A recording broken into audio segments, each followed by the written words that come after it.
Bonjour, bienvenue dans cette nouvelle vidéo. Aujourd'hui, notre thème, c'est de savoir convaincre les parents parce que ce que l'on constate, notamment dans le collectif, à peu près un parent sur quatre, bon, c'est une estimation, hein, n'a pas forcément le comportement approprié pour soutenir votre travail. Je prends par exemple des parents qui sont très inquiets, qui ont tendance à coller des étiquettes sur leur enfant, évidemment, hein, ils refusent à raison que leur enfant soit connoté bête. Hein. Alors évidemment, mon enfant n'est pas bête, on va coller des étiquettes de dyslexie, de TDAH, etc., etc. Certains parents sont aussi peut-être trop contrôlants en voulant bien faire, en voulant s'assurer que leur enfant travaille bien. Eh bien, on met des contrôles, on limite absolument les écrans, etc., etc. Donc, ça part d'une bonne volonté, mais c'est souvent contre-productif. Et puis d'autres parents ont des exigences bien trop élevées, ce qui fait que ça a tendance à abîmer, voire altérer la confiance en soi de l'enfant. Et donc quand vous faites un travail de coaching derrière, vous rétablissez la confiance en soi de l'enfant. Ce qui se passe, c'est si les parents suivent pas derrière, ça va pas. Et donc c'est à peu près, donc c'est ce qu'on constate, un parent sur quatre n'a pas forcément le bon comportement vis-à-vis de l'enfant. En tout cas, quand je dis bon comportement, c'est comportement approprié. Et donc, comment dire aux parents, eh bien de changer. Voilà, ça va être le thème de notre vidéo. Comment aider et convaincre. Hein. Quand je dis aider et convaincre, c'est surtout dans le sens d'aider les parents, leur dire, ben voilà, chers parents, vous êtes un peu trop exigeants par rapport aux objectifs que vous donnez à votre enfant, et ça bride complètement sa confiance en soi, ça sabote complètement sa motivation, etc. Donc dire des choses un petit peu comme ça, comment les dire. Il y a une façon de les dire et il y a une technique assez efficace qui s'appelle la technique de la preuve sociale indirecte. Alors qu'est-ce que c'est? Je vais vous expliquer tout ça, mais avant de commencer, comme vous le savez, donc vous avez la formation gratuite, vous avez le lien en description sur comment développer son activité de coaching scolaire, même si vous avez peu ou pas d'expérience dans le domaine. J'en dis pas plus et on va directement sur notre thématique. C'est parti. La première chose, c'est d'éviter de donner des conseils. Alors, c'est très général, hein, c'est pas seulement uniquement pour les parents, mais lorsque vous essayez de donner des conseils, eh bien, ce qui se passe, c'est vous avez ce qu'on appelle la réactance. Alors c'est un nom un peu compliqué, mais c'est la réactance psychologique et le principe du fruit défendu. Alors qu'est-ce que c'est exactement? C'est très simple, c'est que lorsque vous donnez des conseils à quelqu'un, vous avez en face de vous, mais quel qu'il soit, des parents, des amis, etc., vous avez toujours une résistance. Et même si vous utilisez les meilleurs arguments du monde, les meilleurs arguments du monde ne fonctionnent que peu, voire pas du tout. Je pense que vous avez déjà fait cette expérience où vous avez voilà, un ami, vous voyez très bien que la décision qu'il est en train de prendre n'est pas forcément la bonne, et donc vous voyez très bien qu'il va dans le mur, et vous essayez de le raisonner en disant, bah oui, c'est bien, je comprends, hein, mais est-ce que tu as pensé à tel aspect? Parce que si tu commences comme ça, finalement, ça va pas forcément fonctionner. Et donc vous pouvez aligner tous les meilleurs arguments du monde, les plus logiques, vous n'aurez que peu ou pas du tout à convaincre l'autre, même pire, c'est que vos arguments vont pousser l'autre à une certaine certitude dans l'erreur qu'il est en train de commettre. Pourquoi? Parce que c'est à cause de ce qu'on appelle de la réactance psychologique. Hein, c'est une forme de défense inconsciente, quasi automatique, quasi atavique. Lorsque l'on reçoit des conseils, ouais, vous avez une forme de contre-réaction. Et pour illustrer ça, il y a une expérience aux USA qui ont été faites sur la prévention sur le tabac aux USA, donc pour éviter que les jeunes fument. Donc dans les années 2000, en début 2000 me semble-t-il, donc un échantillon de près de 8000 jeunes ont été pris avec un groupe témoin, et à ces 8000 jeunes, eh bien, on a diffusé de l'information sur la dangerosité du tabac. Et il s'ensuit pas moins de 65 conférences différentes. Alors évidemment, ça s'est fait sur plusieurs années, d'accord? Bien entendu, c'était pas sur une année, mais sur plusieurs années. Donc ce groupe de 8000 jeunes ont eu plus de 65 conférences différentes sur le sujet contre un groupe témoin. Et au final, on s'est aperçu que les jeunes qui ont été sensibilisés contre la dangerosité du tabac ne fument pas moins que le groupe témoin où il n'y a eu aucune information. Et c'est ce qu'on appelle aussi le principe du fruit défendu. Donc le principe du fruit défendu, c'est un dérivé de la réactance psychologique, à savoir que si vous interdisez quelque chose, eh bien la tendance c'est justement de transgresser cet interdit. C'est-à-dire que plus un interdit est fort, plus l'interdit est désirable. L'expérience sociale qui a été menée, c'était pendant la prohibition aux États-Unis pendant 13 ans, hein, donc interdiction de l'alcool et interdiction des armes, et jamais durant cette période d'interdiction, il n'y a eu de vente d'armes et de vente d'alcool, de consommation d'alcool. Donc c'est ce qu'on appelle le principe du fruit défendu. Donc, au cas des parents, là aussi, si vous venez avec vos conseils, vos beaux conseils, hein, vos conseils de bon sens, qui sont logiques, pas forcément dit que les parents vont écouter vos conseils, d'autant que ils vous payent pour résoudre le problème de leur enfant, pas leur problème à eux. Hein. Donc c'est-à-dire que voilà, on vient vous voir pour l'enfant et pas pour eux. Donc quand vous donnez des conseils pour les parents, c'est pas forcément toujours évident, notamment pour les parents à écouter. Donc avec la réactance psychologique, vous avez en plus ce phénomène qui s'ajoute. Et puis vous avez un jeu d'ego, hein, donc voilà, remettre, on va dire, pas en cause, mais faire une remarque sur le comportement des parents qui, malgré tout, est néfaste pour l'enfant, pas facile pour les parents à entendre. Donc, vos conseils risquent de mal passer. Alors, comment faire? Et c'est là la solution.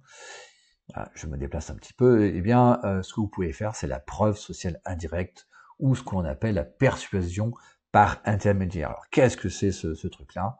Eh bien, tout simplement, c'est que, déjà, est-ce que la preuve sociale, hein, le comportement humain, l'humain a tendance à se conformer à la majorité.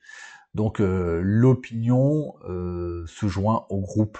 Hein, c'est le phénomène aussi de sondage, c'est-à-dire que les sondages ont tendance à donner une tendance sur une élection parce que, eh bien, vous avez en instantané la pensée d'un groupe. Et donc, les électeurs ont toujours tendance à rejoindre la majorité.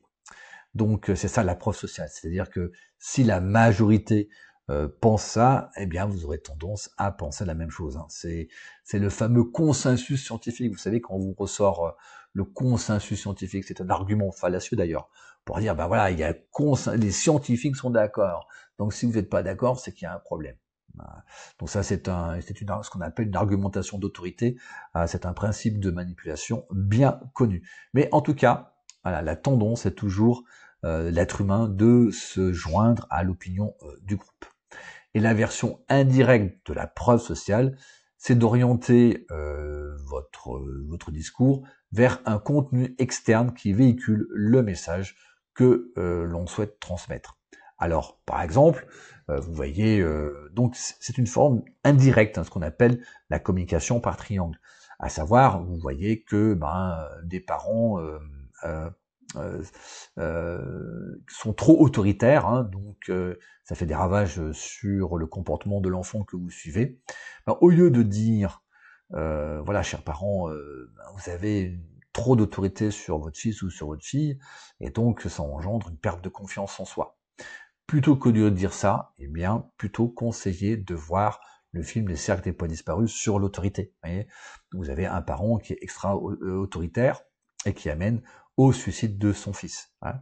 Donc c'est ça la persuasion par intermédiaire, c'est-à-dire que vous recommandez quelque chose, donc ça peut être un film, ça peut être un blog, ça peut être quelque chose d'autre qui va convaincre le parent ou la personne visée. Alors pourquoi cette technique fonctionne-t-elle? Tout simplement ça diminue, alors j'ai pas dit que ça annihile ou ça supprime totalement la résistance. Il y a toujours la résistance, mais en tout cas, ça diminue la résistance. Ça active aussi la curiosité, parce que allez voir ce film. Ah bon? Ah mais il est vachement bien ce film. Allez le voir, vous allez apprendre beaucoup de choses. Donc vous voyez, ça active quand même le levier de la sécurité et ça renforce aussi la légitimité du message. Alors, quel élément utiliser? Parce que c'est bien beau, hein. Bon, alors je vous en ai dit un peu, un petit peu à l'avance, mais quel élément utiliser? Donc, comme je vous disais, donc contenu sur Internet. Donc, vous avez un article de blog, par exemple, que vous avez aimé, que vous pouvez classer et le transmettre aux parents. Ça peut être aussi une vidéo YouTube ou des vidéos YouTube. Hein, là, je l'ai mis au singulier, mais vous pouvez le mettre au pluriel. Vous pouvez aussi avoir des, pareillement, posts LinkedIn. Alors, le problème de ça, c'est que vous n'avez pas forcément, aujourd'hui, d'idées d'articles de blog, d'idées de vidéos YouTube ou d'idées de posts LinkedIn. Bon, voilà, vous avez effectivement des posts ou des vidéos qui sont intéressantes, mais est-ce que ça va vraiment intéresser les parents ou s'adresser aux parents? Pour ça, c'est pour ça que donc j'ai écrit un e-book gratuit de 33 pages quand même, hein, voilà, et que vous pouvez relier, que vous pouvez, comment dirais-je, oui, que vous pouvez conseiller pour relayer votre travail. L'e-book prend cette tournure-là, hein, vous voyez, donc ça s'appelle Comment remotiver votre enfant à travailler à l'école, les 5 clés de compréhension. Alors pourquoi ce titre? Tout simplement parce que c'est la préoccupation majeure, et c'est ce qu'on a pu voir dans le collectif, les parents sont préoccupés par la motivation de leur enfant à travailler à l'école. Donc j'ai créé un e-book sur ce thème-là, 5 clés de compréhension. Donc voilà, donc ça reprend évidemment le livre, c'est du passage du livre, mais que j'ai reformulé. Donc voilà, donc vous avez cet e-book avec 5 clés de compréhension et vous avez quand même en tout à peu près 31 pages. Voilà. Et ça reprend un petit peu les 7 profils d'apprentissage, ça explique comment ça fonctionne, ça explique que chacun apprend différemment et comment on peut aider son enfant. Donc là, je vous mettrai en description le lien direct, l'accès direct à l'e-book, parce que voilà, ça vous intéresse directement. Mais si vous voulez orienter les parents, vous pouvez, voilà, vous pouvez les orienter vers cette page. Là aussi, je vous mets le lien en description pour donner ce lien aux parents. Donc là, c'est pareil, au lieu de dire, chers parents, vous devrez faire attention sur la façon de communiquer avec votre enfant, sur la façon d'être exigeant, sur les niveaux d'exigence de votre enfant. Moi, au lieu de dire tout ça, je dis, voilà, chers parents, j'ai fait un travail, mais pour compléter ce travail-là, vous devrez lire les books suivants, voilà, sur les 5 clés de compréhension, sur comment remotiver son enfant à travailler à l'école. Donc c'est vraiment un e-book qui aide les parents à accompagner. Alors c'est pas l'accompagnement que vous faites vous, mais c'est un accompagnement de parents, comment les parents peuvent accompagner, aider leur enfant et surtout soutenir votre travail, le travail que vous faites auprès des enfants. Donc voilà, donc vous avez là le lien, donc je vous mettrai le lien en description et vous avez les books ici que vous aurez évidemment, comme ça, parce que quand vous recommandez quelque chose, c'est bien quand même de le lire avant. Donc vous avez donc cet e-book, Comment remotiver votre enfant à travailler à l'école, les 5 clés de compréhension. Alors, une astuce, à savoir que là aussi c'est une astuce de communication, c'est la technique BIAF, but you are free. Ça veut dire que ce qu'on a pu constater en psychologie sociale, c'est que pour contourner la réactance psychologique dont on a parlé, ce qui est important, c'est de donner l'illusion ou le sentiment. Alors, j'aime pas trop le mot illusion, mais donner le sentiment de choix. Comment on donne le sentiment de choix? C'est renforcer la proposition en laissant ce choix. Et, utiliser donc renforcer la proposition en laissant le choix. À savoir que lorsque vous laissez le choix de refuser ou d'accepter, sachez que votre proposition a plus de chances d'être acceptée. Donc quand vous faites une demande, mais en laissant le choix, vous êtes libre de refuser ou d'accepter. Sachez que le taux de demande peut doubler. D'ailleurs, c'est ce qu'ont constaté des scientifiques qui ont fait un test dans la rue, une expérience très simple. Ils ont dit à des passants, des inconnus, voilà, j'ai perdu mon portefeuille, j'ai besoin de prendre le transport en commun, est-ce que vous pouvez me donner 1,50 € pour prendre les transports en commun? Donc ils ont fait cette demande, cette simple demande, et une demande suivie de bien entendu, vous êtes libre d'accepter ou de refuser. Eh bien, lorsqu'il y avait cette mention, vous êtes libre de refuser ou d'accepter, les demandes avaient quasiment doublé, et dans certaines circonstances, les demandes avaient même triplé. Donc, quand vous proposez aux parents par exemple, de télécharger l'e-book, ben vous pouvez, comment dirais-je, ajouter la mention « Sentez-vous libre de » ou bien sûr vous êtes libre de. Par exemple, cet e-book propose des solutions pour gérer et accompagner votre enfant. Donc je vous suggère de le télécharger, voilà le lien, mais sentez-vous libre de le télécharger et de le lire. Sentez-vous libre de ou pas, vous faites comme vous voulez. Et de ce fait-là, vous doublez le taux d'acceptation. Bien entendu, c'est une technique de communication. Alors, j'aime pas le mot technique de communication parce que ça fait un petit peu manipulation, mais voilà, l'humain est ainsi fait que des précautions d'usage sont à prendre pour que votre taux d'acceptation double, voire même triple. Donc même pas forcément avec des parents, mais dans d'autres contextes de la vie, sachez que accompagner toujours, si vous le voulez bien entendu, d'accompagner votre demande, bien entendu, vous êtes libre de refuser ou d'accepter. Voilà. Et donc, cet e-book vous permettra aux parents d'avoir des éléments qui vont l'aider. Donc vous n'avez pas besoin aussi de faire des grands discours, vous n'avez pas besoin de donner des conseils dans cet e-book. Donc c'est la technique de la conviction indirecte, la preuve sociale indirecte. Cet e-book va donner des idées, ou en tout cas ouvrir l'esprit des parents que vous aidez. Voilà, donc c'est tout pour cette vidéo. Donc pensez bien, quand vous avez la tentation de dire à des parents, mais faites attention, n'agissez pas comme ça parce que vous allez abîmer votre gamin, vous allez vraiment lui bousiller littéralement, pardonnez-moi l'expression, sa confiance en lui, vous allez complètement torpiller son estime de lui-même.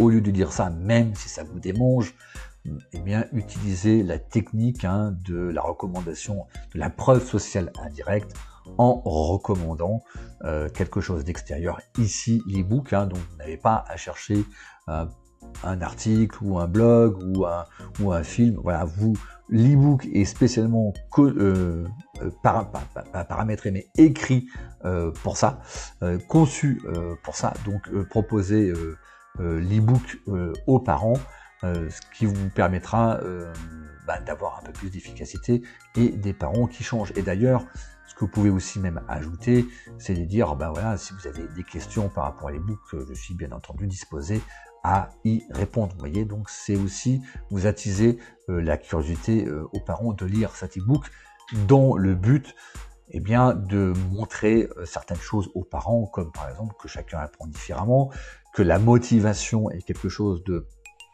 c'est un symptôme, c'est pas une cause racine, toutes ces choses-là, bon, bref, vous allez découvrir ça en lisant l'e-book, et bien entendu, sentez-vous libre de le lire ou pas. Voilà, cette vidéo se termine, vous êtes libre de mettre un pouce et de vous abonner à la chaîne, vous voyez, j'applique la technique, et je vous dis à très bientôt, ciao.